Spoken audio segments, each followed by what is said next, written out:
Hegemony and its deconstruction. Firstly, the meaning of post-positivism. The construction of a theory of a multipolar world begins with a deep historico-philosophical analysis of the very discipline of IR. Most useful in this case are post-positivist theories, which strive, though most often unsuccessfully, to transcend the limits of ethnocentrism characteristic of Western European culture, science, and politics, and to deconstruct the will to power and domination of the West, in the most recent period of history, of the U.S., as the main content of the entire theoretical discourse in this field. Representatives of critical theory and postmodernity in IR, and to no less extent supporters of the historico-sociological approach and normativism, readily demonstrate that all contemporary theories of IR are built around a hegemonic discourse.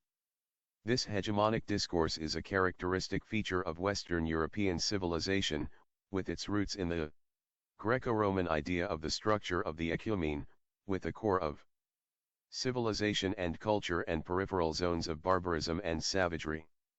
Other empires also had such an idea: the Persian, Egyptian, Babylonian, Chinese, and also Indian civilizations invariably considered themselves the center of the world, the Middle Kingdom.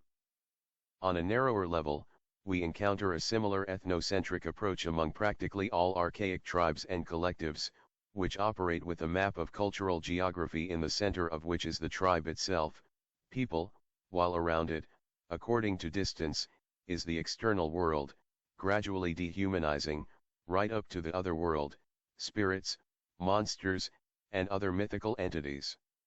We can trace the genealogy of contemporary Western universalism back to the era of medieval empires and even further to ancient Greco-Roman civilization, and, finally, to the archaic ethnocentrism of the simplest human collectives, archaic tribes, hordes. Everywhere, even the most undeveloped primitive tribes consider themselves people and even the highest beings, and refuse this status to their closest neighbors, even when these neighbors obviously demonstrate social and technological skills far superior to the culture of the given tribe. Post-positivists interpret this as a basic cognitive attitude, which a posteriori selectively finds, or fabricates, if they're absent, biased arguments affirming this imagined superiority and universalism. Second, Contra-Hegemony. The exposure of Western hegemony as the basis of Western discourse, the placement of this discourse in a concrete historical and geographical context, is the first fundamental step toward the construction of a theory of a multipolar world. Multipolarity will become actual only if it is able to carry out a deconstruction of hegemony and discredit the pretensions of the West to the universalism of its values, systems, methods, and philosophical foundations. If it is not possible to overthrow the hegemony, any multipolar models will only be variants of West-centric theories.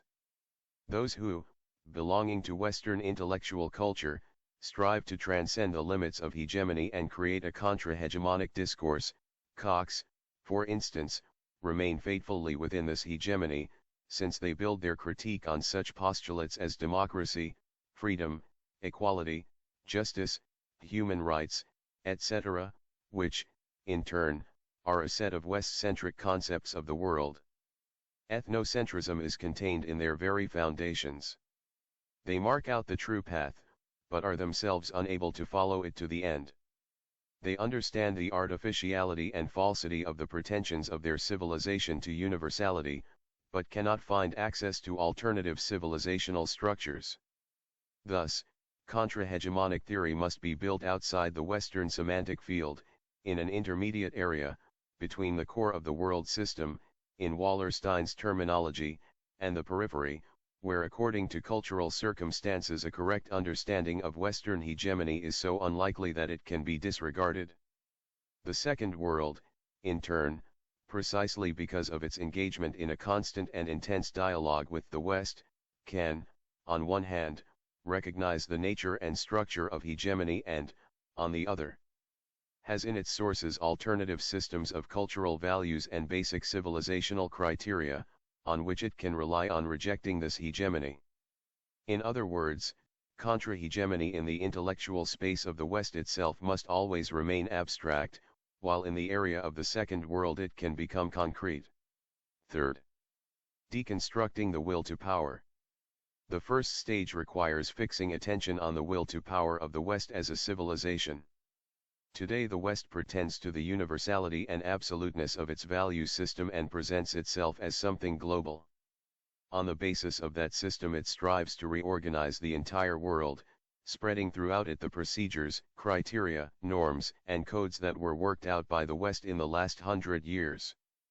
As we saw, identifying a local culture with a universal culture and a limited collective with all of humanity, or at least with the chosen part of humanity, its elite, capable of acting in its name, is a characteristic feature of any socius, whether imperial or archaic.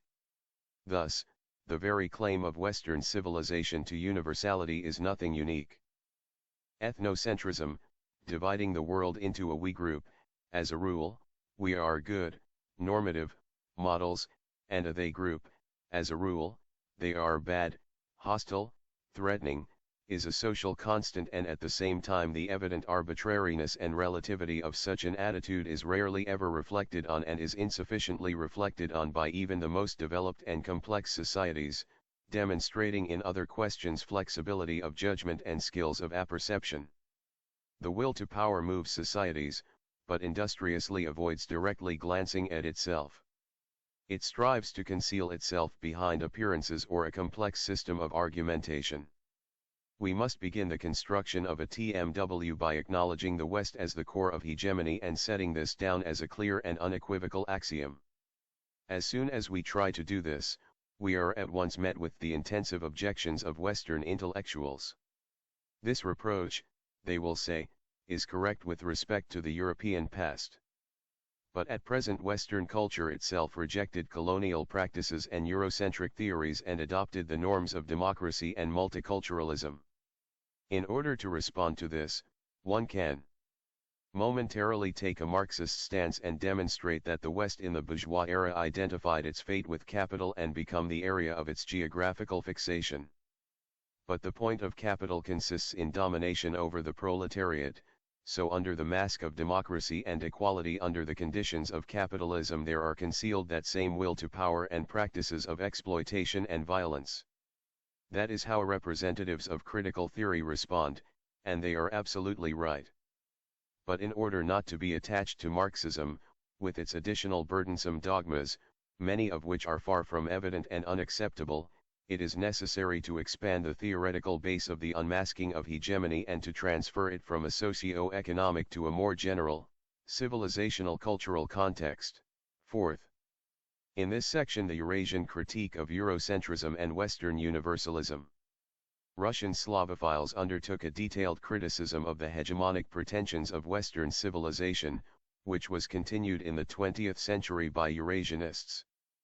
Prince Trubetskoy, in his work Europe and Humanity, laid the foundation for the ideational stream of Eurasianism, brilliantly showing the artificial and unfounded pretensions of the West to universalism through philosophical, culturological, and sociological analysis.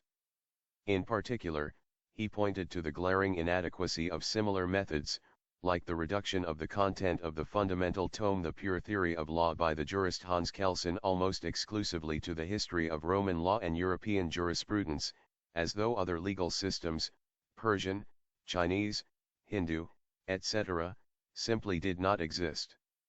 The equal sign between European and universal is an unjustified pretension. Its sole basis is the fact of direct physical power and technological superiority, the right of might. But this right of might is limited to the domain in which operate laws of material comparison and juxtaposition. The transfer of these markers to the intellectual, spiritual sphere is a variety of racism and ethnocentrism. Starting from these principles, Eurasianists developed the theory of the plurality of historico-cultural types, the foundations of which were laid by Danilevsky, among which the modern Western type, Greco-Roman. Civilization is only a geographical locality and historical episode. Hegemony and the success of its imposition on others is a fact that cannot be left out of account. But, recognized for what it is, it ceases to be obvious or fate and becomes only a discourse, a process, a manufactured and subjective phenomenon, which one can accept or reject, admit, or contest. Thus, contra-hegemony, the necessity for which is justified by supporters of critical theory in IR, can be successfully supplemented by an entirely different intellectual arsenal, from the side of conservative Eurasianists, oriented in their opposition to the West not toward the proletariat and equality, but toward culture, tradition, and spiritual values. Fifth, the historical metamorphoses of hegemony. Next, it is important to trace the metamorphoses that Western hegemony has undergone in the last century. When we are dealing with traditional states or empires, the will to power is expressed more distinctly and transparently. That's how it was in the period of the Empire of Alexander of Macedon, the Roman Empire, the medieval Holy Roman Empire of the German nation, etc. But at the basis of later imperial universalism there was first Greek philosophy and culture, then Roman law, and later the Christian Church. In these stages, the West's will to power took the form of a hierarchical estate society and imperial strategies in relations with neighboring peoples, who were either included in the Western ecumene or, if this could not be accomplished, became enemies to be defended against. Power relations and structures of domination were transparent in both domestic and foreign politics. The peculiar features of such an international system are studied in detail by Buzan and Little, who define it as ancient or classical. Here, hegemony is undisguised and frank, and, consequently, it is not hegemony in the full sense, as Gramsci understood it, since domination is here realized explicitly even by those subject to it. Clear power can either be suffered or, given the opportunity and the desire, overthrown. Everything is more complicated with hegemony, in the Gramscian sense. Hegemony as such takes shape in modernity, when the entire international system changes from the classical to the global, Buzan and Little. The West enters modernity and henceforth radically changes the basis of its universalism and the formulation of its will to power. Henceforth, this goes under the name of enlightenment, progress, science, secularism, and reason, and also as the struggle against prejudices of the past in the name of a better future and human freedom. In this period, nation-states and the first bourgeois democratic regimes are formed. And although this period of history knows the horrible practices of slave trading and colonization, as well as bloody wars between enlightened European countries themselves, it is customary to believe that humanity, equals West, entered a new era and is gradually moving toward progress, freedom, and equality. The open imperial will to power and the concept of the Christian ecumene are transformed into new ideals, summed up in the concept of progress. Henceforth progress is taken as a universal value, and in its name new forms of domination unfold.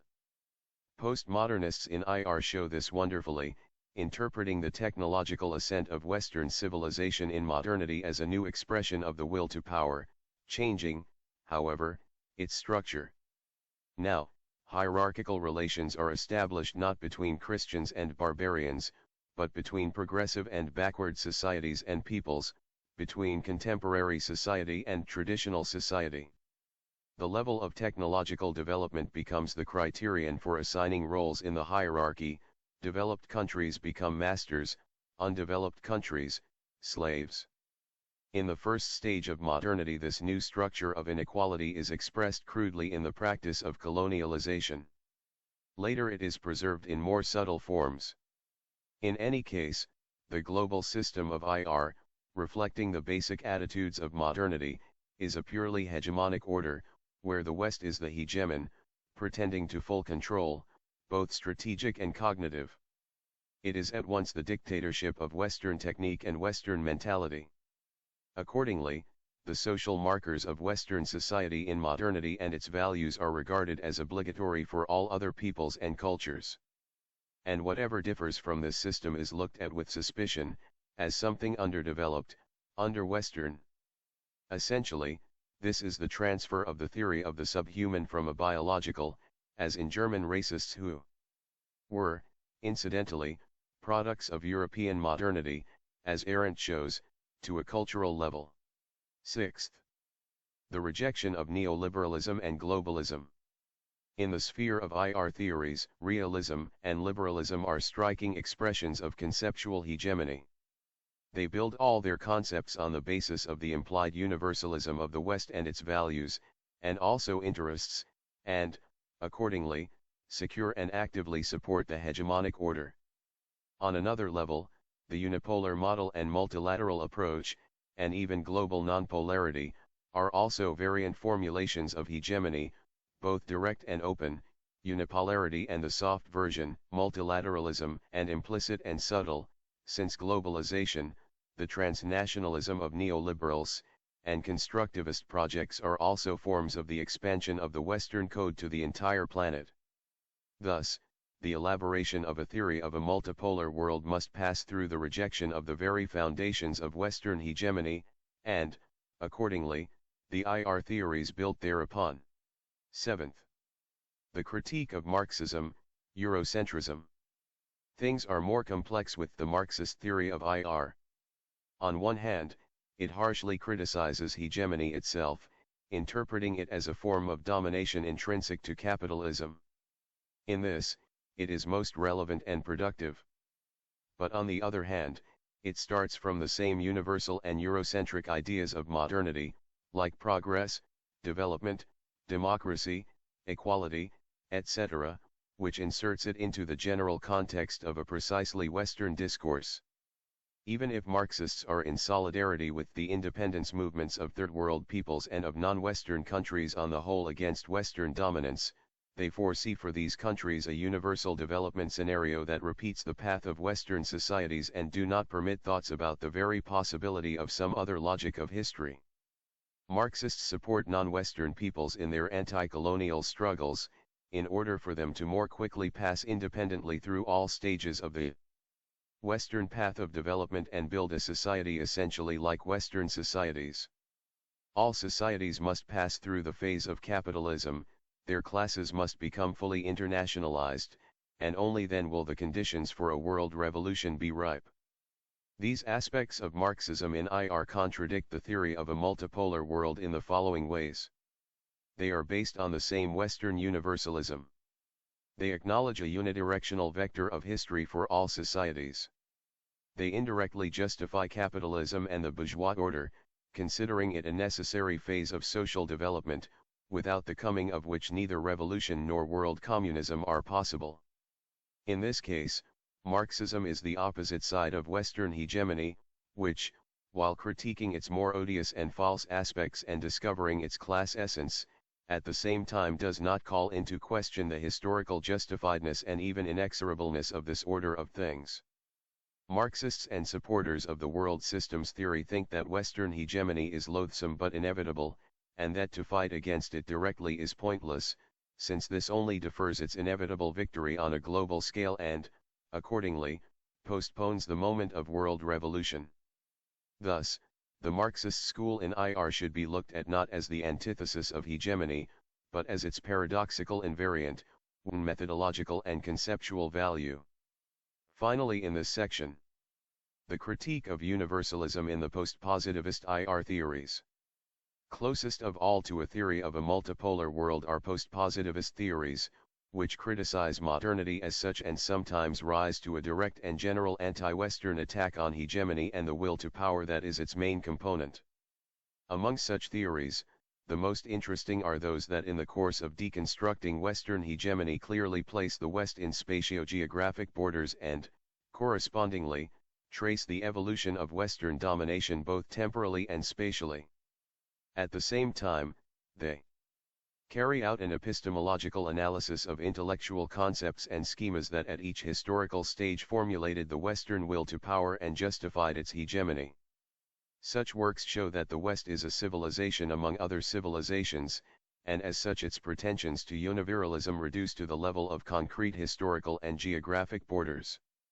In this sense, contemporary society and all the axiomatic theses connected with it, secularism, anthropocentrism, the importance of technology, pragmatism, hedonism, individualism, materialism, consumerism, transparency, tolerance, democracy, liberalism, parliamentarism, freedom of speech, etc., are something local and transitory, not more than a moment of world history, with strict limits. Such an analysis undermines the main condition of Western hegemony, its concealed universalist pretensions, advanced as something obvious and self-evident. This is the tremendous contribution of the post-positivists to the elaboration of a theory of a multipolar world. But here we must raise a question, perhaps a rhetorical one: why has a completed theory of multipolarity not taken shape among post-positivists, if the relativization of the West and the deconstruction of its hegemony were so much in the fore and, it would seem, themselves urged toward turning to other civilizations and other poles, and then on the basis of a deep analysis of these civilizational alternatives to offer a polycentric picture of the world? But post-positivists, as a rule, only bring to their logical limits precisely West-centric discourse, proposing to make not a step in the direction away from the West and modernity, but a step forward, into post-history, into the world that should follow exhausted modernity, but which maintains succession with it, a logical, historical, and moral connection. Instead of subjecting to deconstruction the principles of freedom, democracy, equality, etc., postmodernists insist only on more freedom, real democracy, and full equality, and criticize modernity for failing to deliver these. Hence arise the arguments among numerous contemporary philosophers and sociologists over whether postmodernism can be considered a truly new and alternative paradigm in comparison with modernity, or whether we are dealing merely with high modernity, ultra-modernity, a new modernity, i.e. with the presuppositions and norms, emphasized but not realized, of modernity, carried out to their logical conclusion. Regardless, despite their unequaled merits and the usefulness of their works for the construction of a theory of a multipolar world, post-positivists remain deeply Western people, whoever they might be by origin, and they continue to think and act within the framework of Western civilization, a part of which they are, even when they are desperately critiquing it and its foundations. We have to notice that invitation to rational criticism is a value in the very model of modernity.